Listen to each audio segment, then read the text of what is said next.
ಹಿಂದೂಪರ ಸಂಘಟನೆಗಳಿಂದ ತೀವ್ರ ವಿರೋಧ ವ್ಯಕ್ತವಾದ ಹಿನ್ನೆಲೆಯಲ್ಲಿ ಹಾಗೂ ಹಿಂದೂಪರ ಸಂಘಟನೆಗಳ ಒತ್ತಡಕ್ಕೆ ಮಣಿದು ಸುಳ್ಯ ಚೆನ್ನಕೇಶವ ದೇವಸ್ಥಾನದ ಮುಂಭಾಗದಲ್ಲಿ ಆಯೋಜನೆ ಮಾಡಲಾಗಿದ್ದ ದಫ್ ಪ್ರದರ್ಶನವನ್ನು ಆಯೋಜಕರು ಕೊನೆಗೂ ಕೈಬಿಟ್ಟಿದ್ದಾರೆ. ಕೆವಿಜೆ ಸುಳ್ಯ ಹಬ್ಬ ಸಮಾಜ ಸೇವಾ ಸಂಘದ ವತಿಯಿಂದ ಡಿಸೆಂಬರ್ 25-26ರಂದು ಸುಳ್ಯ ಶ್ರೀ ಚೆನ್ನಕೇಶ್ವರ ದೇವಸ್ಥಾನದ ಮುಂಭಾಗದಲ್ಲಿ ಕೆವಿಜೆ ಸುಳ್ಯ ಹಬ್ಬವನ್ನು ಆಯೋಜನೆ ಮಾಡಲಾಗಿದ್ದು ವಿವಿಧ ಮನೋರಂಜನಾ ಕಾರ್ಯಕ್ರಮಗಳನ್ನು ಸಂಘಟಕರು ಆಯೋಜನೆ ಮಾಡಿದ್ದರು. ಅದರಂತೆ ಸುಳ್ಯ ವಿಧಾನಸಭಾ ಕ್ಷೇತ್ರಕ್ಕೆ ಒಳಪಟ್ಟ ಕಬಡ್ಡಿ ಮತ್ತು ವಾಲಿಬಾಲ್ ಪಂದ್ಯಾಟ ಹಾಗೂ ಸಾಂಸ್ಕೃತಿಕ ಸ್ಪರ್ಧೆಗಳನ್ನು ಡಿಸೆಂಬರ್ 25ರಂದು ಚೆನ್ನಕೇಶವ ದೇವಸ್ಥಾನದ ಮುಂಭಾಗದಲ್ಲಿ ಬೆಳಿಗ್ಗೆ ಉದ್ಘಾಟನೆ ನಡೆದ ಬಳಿಕ ಅದೇ ದಿನ ಸಂಜೆ ಇದೇ ಸ್ಥಳದಲ್ಲಿ ಸಂಜೆ 6ಕ್ಕೆ ಕೊಡವ ಸಾಂಸ್ಕೃತಿಕ ಕಾರ್ಯಕ್ರಮ ಉಮ್ಮತ್ತಾಟ ಹಾಗೂ ಬೋಳಕ್ಕಾಟ್ ಮತ್ತು ಕರ್ನಾಟಕ ಬ್ಯಾರಿ ಸಾಹಿತ್ಯ ಅಕಾಡೆಮಿ ಮಂಗಳೂರು ಇವರಿಂದ ಸಾಂಸ್ಕೃತಿಕ ಕಾರ್ಯಕ್ರಮ ದಫ್ ಪ್ರದರ್ಶನವನ್ನು ಆಯೋಜನೆ ಮಾಡಲಾಗಿತ್ತು. ಆದರೆ ಈ ದಫ್ ಪ್ರದರ್ಶನಕ್ಕೆ ಹಿಂದೂಪರ ಸಂಘಟನೆಗಳು ತೀವ್ರವಾದ ವಿರೋಧವನ್ನು ವ್ಯಕ್ತಪಡಿಸಿವೆ. ದೇವಸ್ಥಾನದ ಮುಂಭಾಗದಲ್ಲೇ ದಫ್ ಪ್ರದರ್ಶನಕ್ಕೆ ಯಾವುದೇ ಕಾರಣಕ್ಕೂ ನಾವು ಅವಕಾಶವನ್ನ ನೀಡಲಾರೆವು ಎಂದು ವಿಶ್ವ ಹಿಂದೂ ಪರಿಷತ್ ಹಾಗೂ ಬಜರಂಗದಳ ಮತ್ತು ಹಿಂದೂಪರ ಸಂಘಟನೆಗಳು ತೀವ್ರವಾದ ವಿರೋಧವನ್ನ ವ್ಯಕ್ತಪಡಿಸಿದ್ದಲ್ಲದೆ ಒಂದು ವೇಳೆ ದಫ್ ಪ್ರದರ್ಶನ ಮಾಡಿದ್ರೆ ಮಸೀದಿ ಮುಂದೆ ಹನುಮಾನ್ ಚಾಲೀಸವನ್ನ ಪಠಣ ಮಾಡುವುದಾಗಿ ಎಚ್ಚರಿಕೆಯನ್ನು ನೀಡಿದ್ದರು. ದೇವಸ್ಥಾನದ ಮುಂದೆ ದಫ್ ಪ್ರದರ್ಶನಕ್ಕೆ ಅವಕಾಶ ನೀಡದಂತೆ ಸರ್ಕಾರಕ್ಕೆ ಗುಪ್ತಚರ ಇಲಾಖೆ ಕೂಡ ಮಾಹಿತಿಯನ್ನು ರವಾನಿಸಿತ್ತು. ದಫ್ ಪ್ರದರ್ಶನಕ್ಕೆ ಅವಕಾಶ ನೀಡಿದ್ದಲ್ಲಿ ಕರಾವಳಿಯಲ್ಲಿ ವಿವಾದ ಗೊಂದಲ ಉಂಟಾಗುವ ಸಾಧ್ಯತೆ ಇದೆ ಎಂದು ಮಾಹಿತಿ ನೀಡಿದ್ದರಿಂದ ಇದೀಗ ಸಂಘಟಕರು ದಫ್ ಪ್ರದರ್ಶನವನ್ನು ಕೈಬಿಟ್ಟಿದ್ದಾರೆ ಎಂದು ವಿಎಚ್ಪಿ ಸುಳ್ಯ ವಿಭಾಗದ ಪ್ರಖಂಡದ ಪ್ರಧಾನ ಕಾರ್ಯದರ್ಶಿ ನವೀನ್ ಎಲಿಮಲೆ ಅವರು ಪ್ರತಿಕ್ರಿಯೆಯನ್ನು ನೀಡಿದ್ದಾರೆ. ಸುಳ್ಯ ನಮ್ಮ ಧಾರ್ಮಿಕ ಕೇಂದ್ರ ಚೆನ್ನಕೇಶವ ದೇವಸ್ಥಾನ ಅನ್ನೋದು ನಮ್ಮ ಹಿಂದೂಗಳ ಧಾರ್ಮಿಕ ಕೇಂದ್ರ ಇರುವಂಥ ಒಂದು ದೇವಸ್ಥಾನ.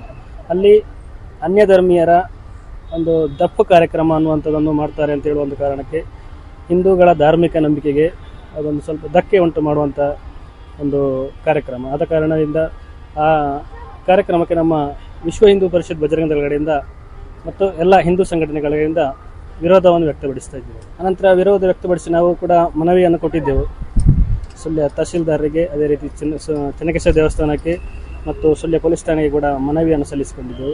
ತದನಂತರ ಆ ಕಾರ್ಯಕ್ರಮ ರದ್ದುಗೊಳಿಸಿದ್ದಾರೆ ಎನ್ನುವಂಥ ಒಂದು ಮಾಹಿತಿ ಬಂದಿದೆ. ಮಸೀದಿ ಎದುರುಗಡೆಯಲ್ಲಿ ಕೂಡ ಹನುಮಾನ್ ಚಾಲೀಸ್ ಪಠಣ ಮಾಡಲಿಕ್ಕೆ ಅವಕಾಶ ಮಾಡಿಕೊಡ್ಬೇಕು ಅಂತೇಳಿ ನಾವು ಕೂಡ ಒಂದು ಪರ್ಮಿಷನ್ ಅನ್ನು ಕೇಳುವಂಥ ಒಂದು ಯೋಜನೆಯನ್ನು ಹಾಕಿಕೊಂಡಿದ್ದೇವೆ.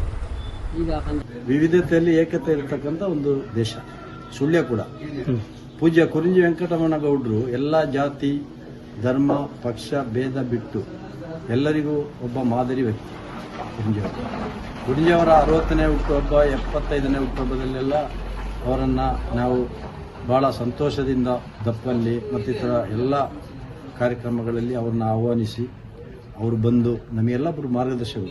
ವೈಯಕ್ತಿಕವಾಗಿ ನನಗೆ ಕೂಡ 5 ವರ್ಷಗಳ ಕಾಲ KV ಜಿಲ್ಲಾ ಕಾಲೇಜಿನಲ್ಲಿ ಉಚಿತವಾಗಿ ಶಿಕ್ಷಣ ಕೊಟ್ಟಿದ್ದಾರೆ ಅವರು, ನಮ್ಮ ಅಜ್ಜನ ಮೇಲಿರುವ ಪ್ರೀತಿಯಲ್ಲಿ. ಅಂಥ ಕುರಿಂಜಿಯವರ ಒಂದು ಹುಟ್ಟುಹಬ್ಬಕ್ಕೆ ಅದನ್ನು ಕೆಲವರು ವಿರೋಧಿಸಿದ್ದಾರೆ. ನಮ್ಮ ಪ್ರಜಾಪ್ರಭುತ್ವ ದೇಶದಲ್ಲಿ ಎಲ್ಲರಿಗೂ ಎಲ್ಲ ಹಕ್ಕಿದೆ, ವಿರೋಧಿಸುವ ಹಕ್ಕಿದೆ. പക്ഷെ ಒಂದು ಅಂಥ ಕಾರ್ಯಕ್ರಮ ಆದ ನಂತರ ಅದರಲ್ಲಿ ಅವರು ಬರೆದಿದ್ದಾರೆ, ಅಲ್ಲಿ ದಪ್ಪು ಸ್ಪರ್ಧೆಯಲ್ಲಿ TM ಶಹೀದ್ ಅವರು ಅತಿಥಿ, ಬಾಪು ಸಾಹೇಬರನ್ನ ಸನ್ಮಾನ ಮಾಡ್ತೀನಿ. ಬಾಪು ಸಾಹೇಬರು ಒಂದು ಹಿರಿಯ ಚೇತನ, ನನ್ನ ಮೇಲೆ ವೈಯಕ್ತಿಕ ರಾಜಕೀಯವಾಗಿ ದ್ವೇಷ ಇದ್ದರೂ ಕೂಡ ಅವರಂಥವ್ರನ್ನ ಸನ್ಮಾನ ಮಾಡುವುದಕ್ಕೂ ವಿರೋಧ ವ್ಯಕ್ತಪಡಿಸುವುದು, ದಪ್ಪು ಸ್ಪರ್ಧೆಯನ್ನು ವಿರೋಧ, ಅದು ಒಳ್ಳೆಯ ಒಂದು ಬೆಳವಣಿಗೆ ಅಲ್ಲ. ನಾವು ಯಕ್ಷಗಾನಕ್ಕೆ, ಕೋಲಾಟಕ್ಕೆ, ಬಯಲಾಟಕ್ಕೆ ಎಲ್ಲದಕ್ಕೂ ಸಹಾಯ ಮಾಡ್ತಾ ಇದ್ದೇವೆ, ಸಹಕಾರ ಕೊಡ್ತಾ ಇದ್ದೇವೆ, ವಿರೋಧ ಮಾಡೋದಿಲ್ಲ.